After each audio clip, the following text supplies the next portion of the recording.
Oi, gente. Hoje eu vou falar uma coisa mais crítica aqui, um pensamento mais decolonial. Então, bora.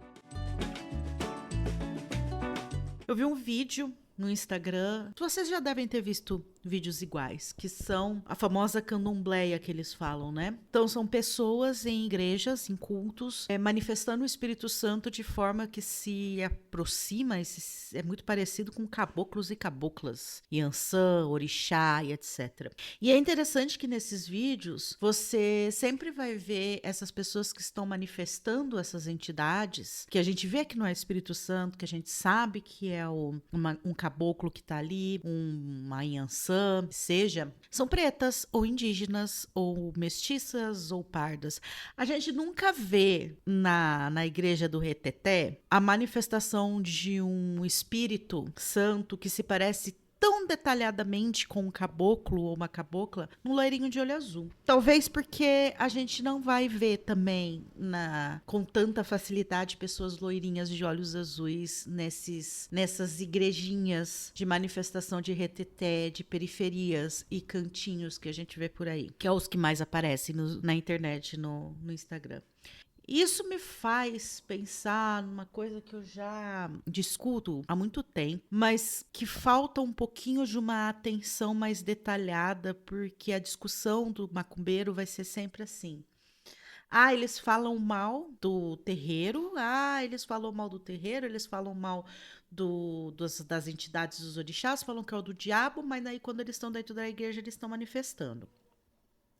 Cara, essa discussão ela é totalmente superficial, não é sobre isso. Primeiro que eu vou dizer que a ancestralidade ela resiste. Foda-se onde a ancestralidade vai estar. A questão é simples. O ancestral, o orixá, ele vai manifestar na pessoa preta, não importa onde essa pessoa preta estiver, certo? Pessoa preta. Eu, que sou branquela, eu tenho que ir até eles para eles me aceitarem e não o contrário. Agora, se essa pessoa preta, ela carrega toda a sua ancestralidade, ela pode não cuidar da sua ancestralidade da forma mais certa, dentro de um culto de ancestralidade, gungun, candomblé, umbanda, tanto faz.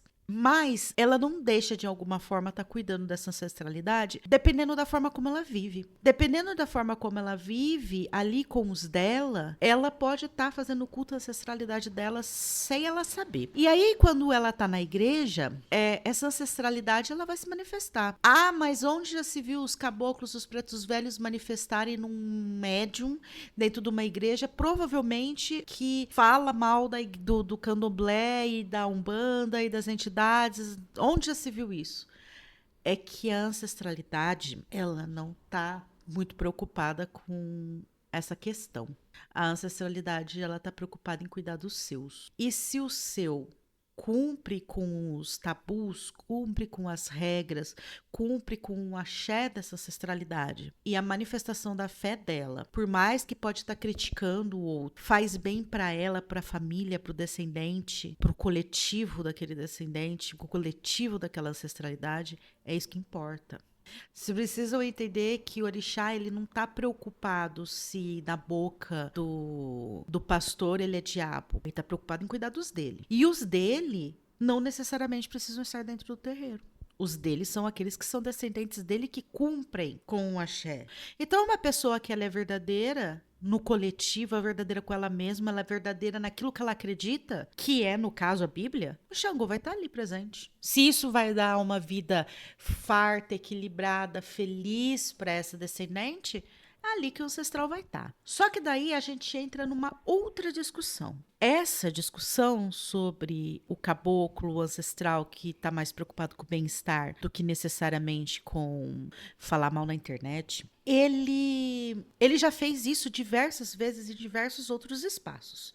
A gente tem uma série de religiões sincréticas e que são afro, mas que misturam outras tradições, em que, na verdade, é o que eles estão fazendo ali na igreja do culto da esquina, assumindo outros nomes, outros sincretismos, outras formas de manifestação, mas quando se manifestava no jaré, no xangô, no tambor de mina, no queto, na umbanda, no molocô, eles estavam fazendo de alguma forma a mesma coisa. em um contexto um pouco diferente, mas mais ou menos a mesma coisa. Só que esse não é o problema. Essa discussão, essa parte que eu falei, é uma parte muito bonita, que é a parte da espiritualidade, de como a espiritualidade está agindo. Não é trabalho de Xangô, não é trabalho de Xangô afrocentrar nada. É trabalho de Xangô cuidar dos dele. Quem tem que afrocentrar somos nós. Quem tem a responsabilidade de assumir a bucha, de gerar uma mudança no coletivo, somos nós. Não é Xangô, não é Saberamar, não é a Pombagira, não são eles. A função deles é outra, a função dos ancestrais é outra. A função de mudar a realidade é nossa. Então é importante a gente analisar as coisas de uma forma crítica, decolonial, afrocentrada, assumindo as responsabilidades históricas de cada um, no caso eu assumindo a minha responsabilidade histórica por ser branca, entender que movimento é esse, o que está acontecendo.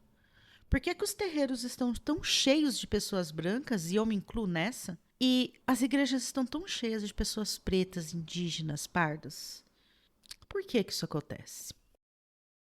Talvez vocês que sejam mais novos ou que tenham uma relação com a Umbanda, com o Candomblé, com o terreiro um pouco mais distante ou um pouco mais contemporânea, vamos dizer assim, talvez não saibam qual era o papel real de um terreiro. A função do terreiro é uma função de suporte social de um coletivo, de uma comunidade. Porque ele é um aquilombamento, ele é um espaço de segurança e auxílio para as pessoas que se encontram nas periferias do mundo, principalmente nas periferias da cidade.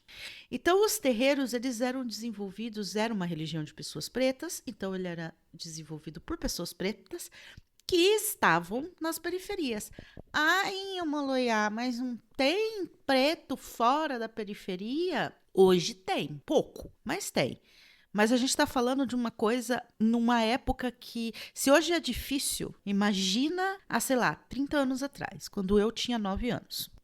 Os terreiros, eles tinham funções de ser um lugar de acolhimento, de coletivo, de proteção para aquela comunidade. O terreiro era um lugar onde famílias se encontravam, era um lugar onde a gente podia, onde teria comida, onde teria bebida, onde teria festa, onde teria segurança, além do trabalho espiritual. É um lugar de encontro, de convívio numa sociedade que tem tão pouco lazer. E o lazer acaba sendo o espaço do terreiro. Por isso, o terreiro é festa, porque é o lazer dessas populações marginalizadas. Era, né? Quando eu era criança, por exemplo, a gente pegava as carências, as maiores carências da região, assim, da cidade, vamos se colocar assim, porque a minha cidade, a cidade que eu cresci, que meu avô tinha o centro dele, era uma cidade muito pequena. Então, basicamente, atendia, assim, claro que tinha setores mais ricos ou mais pobres, mas era uma cidade muito pequena e muito empobrecida, uma cidade de cortadores de cana.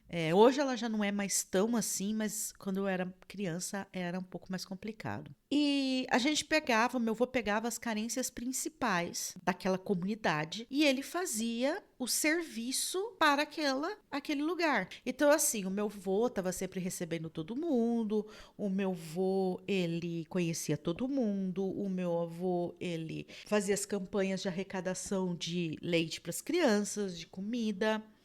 E não era uma questão de caridade. Não é a caridade que a gente vê hoje, tipo, traz um monte de comida aqui para mim, eu vou montar cestas básicas, essas cestas básicas serão distribuídas numa favela da cidade, que é o que a gente vê hoje nos terreiros. Não, era realmente o meu avô sabia que Dona Joaquina da esquina tinha ficado viúva e que Dona Joaquina da esquina precisava de uma cesta básica contendo especificamente tais e tais coisas. Não era uma caridade, essa caridade da pessoa branca, essa caridade kardecista, que você vai fazer o bem sem ver a quem, deduzindo o que aquele pessoal precisa. Ela era uma caridade de cuidado, de acolhimento. Então, e isso que o centro do meu avô era um centro branco, no sentido de que meu avô era um homem branco, descendente de italiano, que tinha um papel muito importante ali na comunidade, junto com outras frentes religiosas pretas também.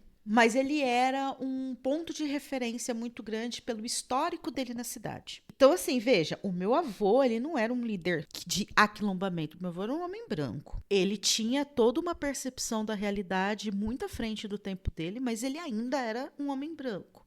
E ele já fazia esse trabalho de acolhimento. Agora você imagina um terreiro numa periferia de pessoas pretas que tem uma dinâmica familiar diferente, que tem uma dinâmica de vivência diferente.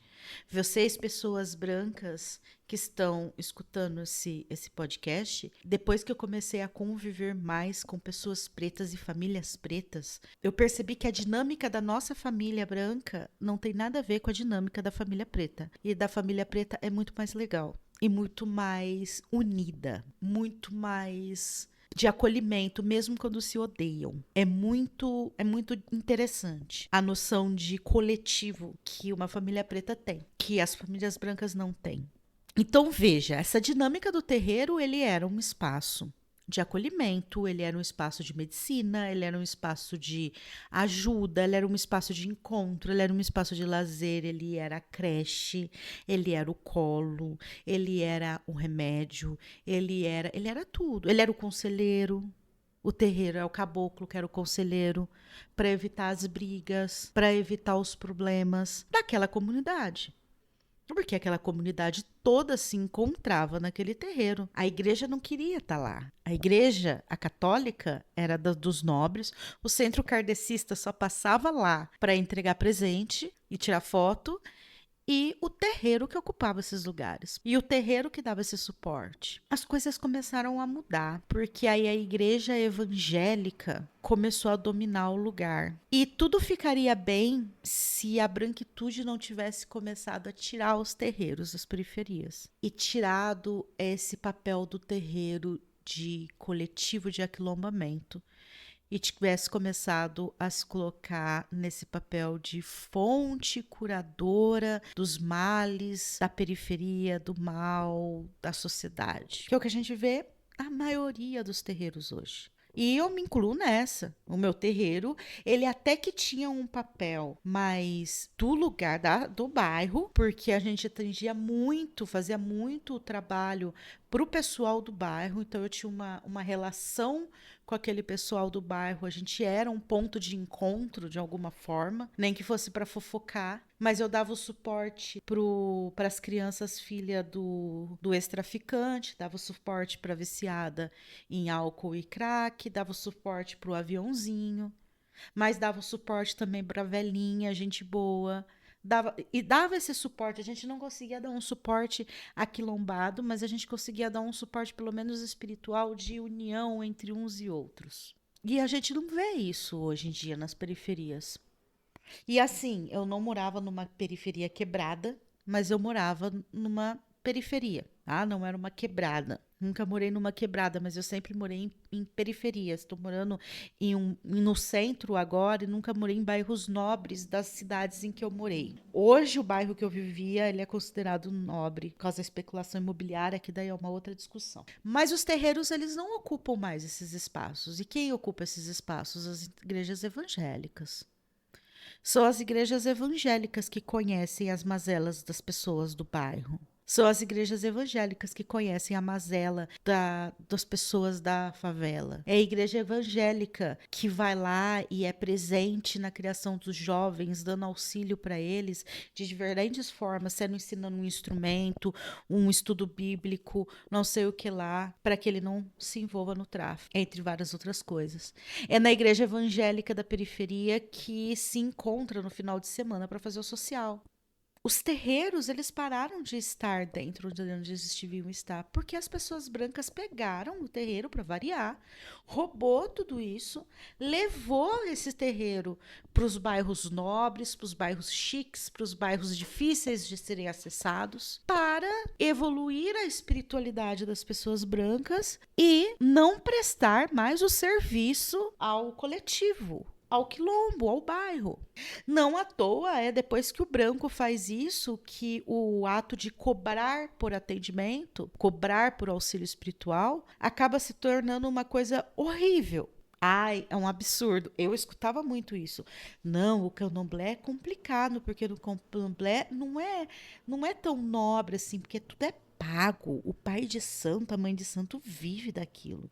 Sim, caramba, ele vive daquilo porque a qualquer momento que eu bater no portão dele, a roça vai estar aberta para me receber. E o terreiro de Umbanda, principalmente da Umbranca hoje, não. Tinha hora para começar, hora para terminar. Era tudo de graça, mas quem mantinha tudo? Quem é que tinha dinheiro e tempo para deixar tudo, gastar lá, pagar mensalidade, pagar vela, pagar as coisas, pagar tudo e ainda ficar prestando um serviço gratuito para as pessoas? É um hobby, né? É um hobby. E eu mesma, por muito tempo, achei isso. Até eu me aquilombar, até eu começar a frequentar o terreiro de candomblé e começar a entender a dinâmica. Até eu perceber que eu assumia esse papel. E que se eu fizesse qualquer coisa, arranjasse um CLT, por exemplo, eu não conseguiria atender a minha comunidade como eu atendia. Hoje a minha comunidade está mais na internet, espero logo voltar ela para o físico.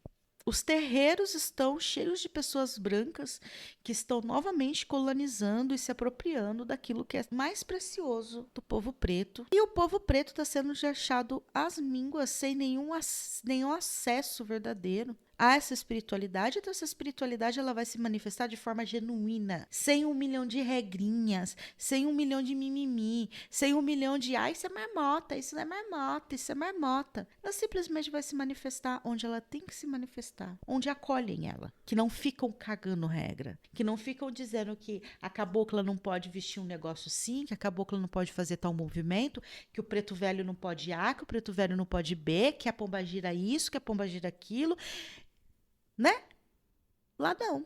Na igreja é a manifestação do Espírito Santo. E ele vai se manifestar como ele tiver que se manifestar.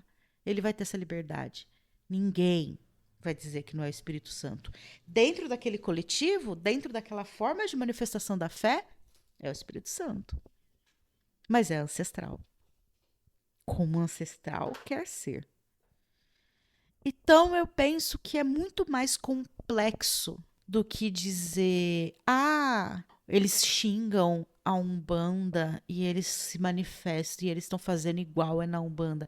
Gente, isso aí é uma pontinha do iceberg, é muito mais profundo, vocês estão culpando a pessoa preta, que a ancestralidade dessa pessoa preta que está tentando simplesmente resistir, porque aquela senhora preta que está incorporando aquela Yansan de Espírito Santo naquela igreja, ela tem uma história, ela de resistência, porque ela está numa periferia. Então, ela não é uma pessoa que chama a Yansan de diabo porque ela é ruim.